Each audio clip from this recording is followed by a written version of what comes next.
Session ನಡೆದಿದೆ. Session ಒಳಗಡೆ ನೀವು ಕ್ವಶನ್ ಕೇಳಿದಾರ, ಎಷ್ಟು ವೇಕೆನ್ಸಿ ಇದಾವೆ ಗೌರ್ಮೆಂಟ್ ಸೆಕ್ಟ್ರಲ್ಲಿ, ಎಷ್ಟು ವೇಕೆನ್ಸಿ ಇದಾವೆ ಸರ್ಕಾರಿ ನೌಕರಿ ಎಷ್ಟು ಖಾಲಿ ಇದಾವೆ ಅಂತ ಕೇಳಿದಾರ.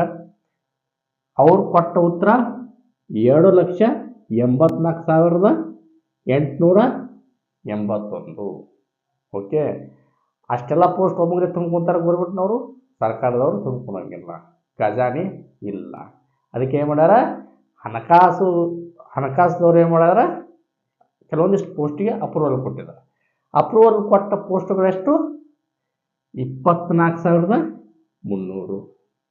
24,300. ಇವಾಗಲೇ ಒಳ ಮೀಸಲಾತಿ ಜಾರಿ ಮಾಡ್ಯಾರ. ಕರ್ನಾಟಕ ಸರ್ಕಾರದಲ್ಲಿ ಒಳ ಮೀಸಲಾತಿ ಜಾರಿ ಮಾಡ್ಯಾರ. ಅದು ನಿಮ್ಗೆ ಗೊತ್ತು. ನಿಮ್ಮ ಕೆಟಗರಿ ಒಳಗೆ ನೀವು ಜಾಸ್ತಿ ಫೈಟ್ ಮಾಡಬೇಕಾಗತ್ತೆ. ಹಾಗಾಗಿ ಈ ಸಲ ಸ್ವಲ್ಪ ಕಾಂಪಿಟೇಷನು ಸ್ಲೋ ಆಗುತ್ತೆ. ಆ ಥರ ಇಲ್ಲ, ಬಟ್ ಮಾಡಲೇಬೇಕು. ಓಕೆ.